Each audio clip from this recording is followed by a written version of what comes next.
Halo, saya Nurul Itsni, saya adalah founder dari Waktu Luang.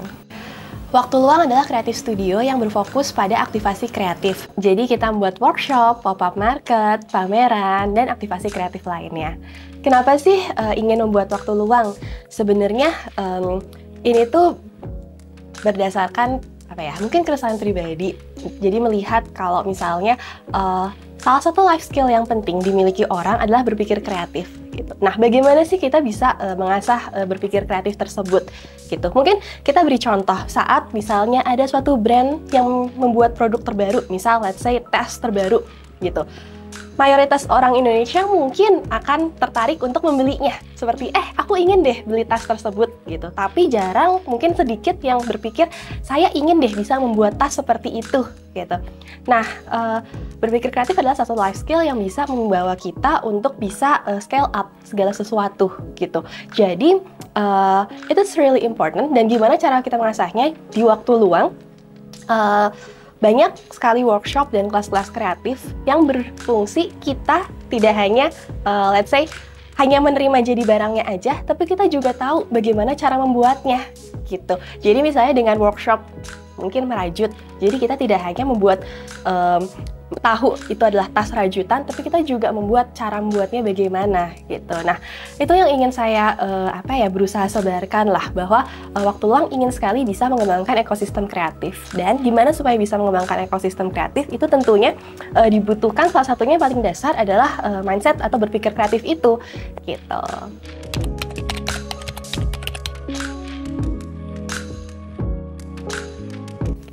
Bagaimana Waktu Luang menentukan topik-topik workshop? Pertama, tentunya kita lihat dari siapa sih audiens kita, apa yang mereka sukai. Karena dengan mengetahui siapa audiens kita dan apa yang mungkin mereka sukai, itu akan membawa kita lebih mudah untuk keputusan apa topik workshop yang sesuai untuknya.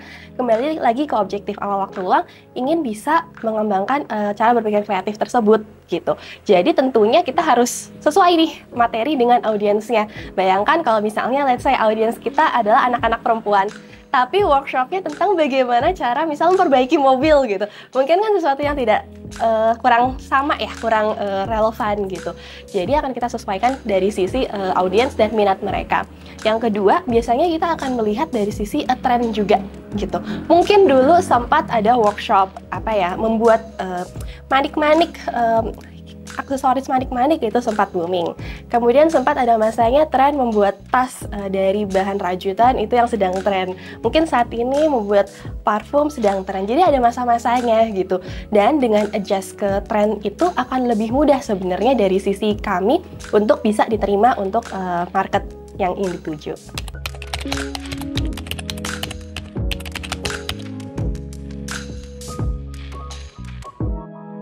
Dari sisi audiens, Waktu Luang itu banyak di usia 21 tahun hingga usia 30 tahun. Jadi sebenarnya ya market Gen Z millennials ya di situ. Tapi tidak menutup kemungkinan banyak juga ibu-ibu yang sebenarnya datang. Dan ibu-ibu ini kerap kali mengajak anak mereka untuk ikutan, gitu. Jadi mungkin kalau dipikir-pikir, kenapa sih anak-anak yang mungkin masih SMA atau SMP mungkin agak belum terlalu sering ikutan, gitu. Karena mereka masih ada sisi ketergantungan dengan orang tua nih, untuk misalnya membeli harga workshop, membeli sesi kelas kreatif, gitu. Kalau misalnya anak-anak kuliah atau mungkin udah bekerja, kan mereka sudah lebih bisa ya membeli dengan sesuai keinginan mereka sendiri, seperti itu.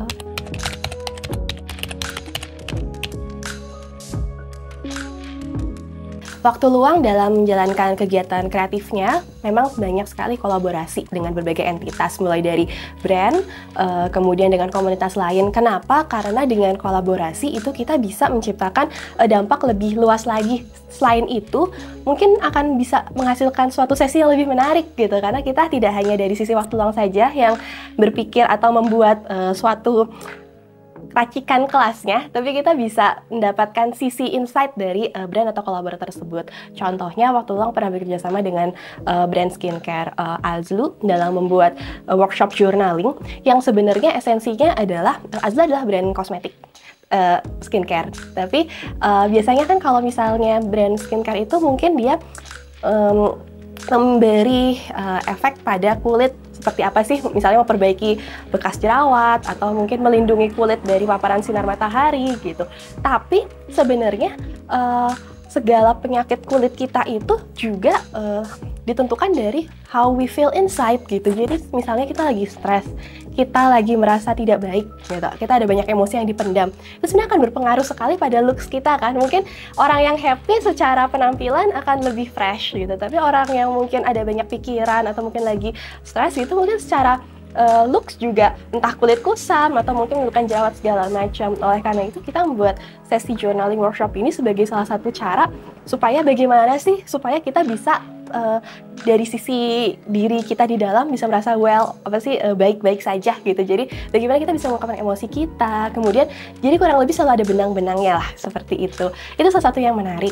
Selain itu waktu luang juga pernah membuat sesi meditasi, kemudian sesi yoga, tapi dipadukan juga dengan expressive art therapy painting.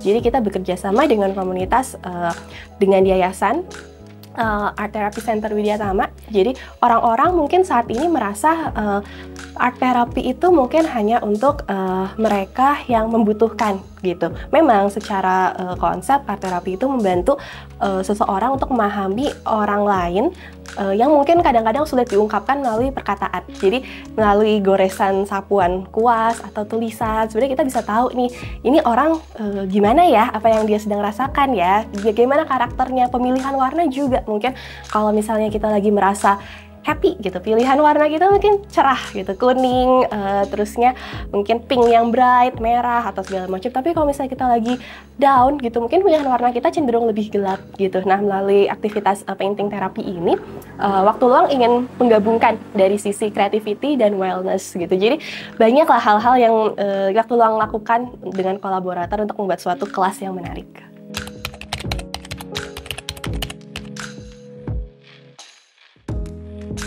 Tentunya pasti akan selalu ada tantangan gitu dari setiap inisiatif atau program yang dilaksanakan oleh waktu luang. Mungkin tantangan itu bisa kita bedakan. Yang pertama dari sisi karena waktu luang banyak bermain di daerah gitu, jadi mungkin dari daya beli orang juga akan kelas-kelas sesi kreatif, tentunya kita harus menyesuaikan dari sisi budgeting, dari sisi target audience. Itu mungkin challenge yang pertama. Challenge yang kedua mungkin bagaimana suatu konsep yang ditawarkan waktu luang yang mungkin bisa jadi belum umum di kalangan tertentu itu bisa masuk ke mereka. Bagaimana cara mengkomunikasikannya. Itu yang ketiga, tentunya dari sisi bagaimana kita supaya bisa tetap update dengan menghadirkan materi atau program yang relevan gitu. Mungkin misalnya kita membuat sesi kelas A gitu, tapi kelas A ini mungkin kalau di Jakarta atau mungkin di kota-kota besar itu sudah cukup umum lah, orang-orang sudah bisa menerima. Tapi let's say kelas A ini ditaruh di daerah yang orang-orangnya kayaknya masih belum aware ini apa gitu.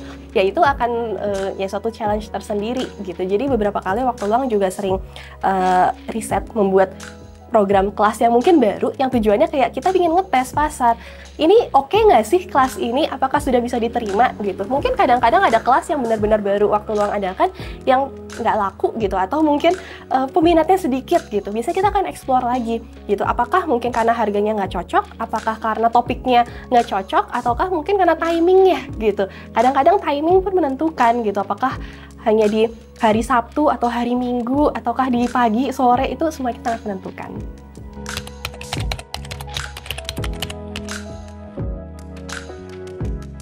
Salah satu alasan kenapa waktu luang membuka di Bandung adalah kita sangat tertarik dengan ekosistemnya gitu. Jadi Bandung itu adalah suatu kota yang sebenarnya tidak begitu jauh dengan Jakarta. Apalagi sekarang sudah ada kereta cepat, itu sangat mempermudah akses. Jadi banyak orang Jakarta yang ke Bandung, begitupun orang Bandung ke Jakarta gitu. Tapi mungkin dari sisi daya beli masyarakat, dari sisi aktivitas kreatif yang ditawarkan, Bandung itu mungkin belum sebanyak Jakarta gitu. Makanya waktu luang tuh tertarik untuk bisa ekspor Bandung gitu.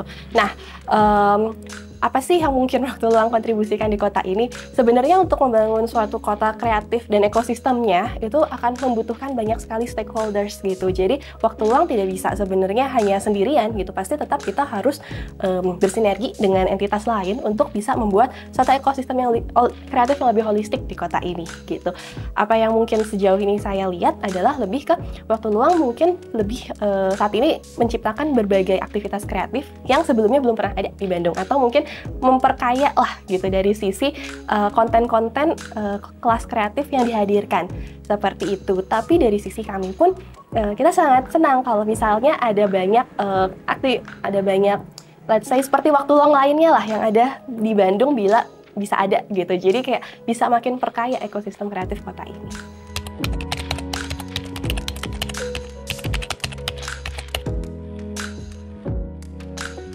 Sebelumnya waktu luang memang dibuat di Jakarta. Jadi itu adalah proyek kuliah saya gitu waktu tahun 2016. Nah, kemudian sempat vakum karena pandemi. Jadi sekitar 3 tahun kita tidak membuat aktivitas offline sama sekali karena sulit juga kan bagaimana implementasinya. Kemudian di tahun 2022 kita mulai 2022-2023 kita mulai lagi explore untuk membuat di Bandung. Nah, sebagai newcomer di Bandung, karena istilahnya mungkin saya orang Jakarta aslinya, tapi kemudian sekarang saya sudah mulai sering bolak-balik Jakarta-Bandung lah gitu. Nah, pasti ada nih challenge seperti gimana ya audiens Bandung menerima waktu luang. Mungkin minat orang Bandung bisa jadi beda dengan Jakarta gitu. Bagaimana saya bisa diterima di sini, bagaimana waktu luang bisa akomodir kebutuhan orang-orang di sini gitu.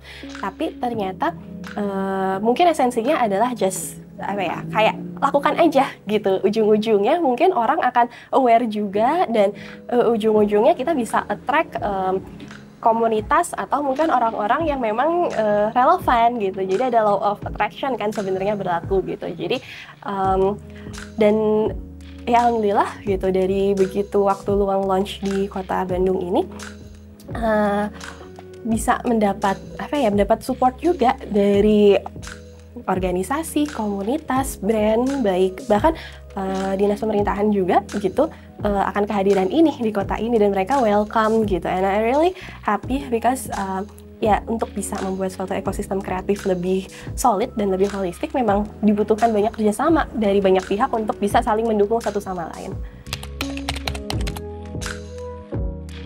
Jadi goals dari waktu luang adalah ingin bisa mengembangkan ekosistem kreatif di kota di mana waktu luang tersebut menjalankan aktivitasnya gitu. Tapi cara yang paling mudah, yang terdekat yang bisa kita lakukan adalah dengan banyak membuat kelas kreatif atau aktivasi kreatif lainnya. Seperti itu. Dan harapannya ke depannya waktu luang bisa menghadirkan lebih banyak lagi aktivitas kreatif yang bisa nge-trigger, bisa memancing banyak entitas untuk saling berkolaborasi untuk bisa menciptakan dampak yang lebih besar lagi.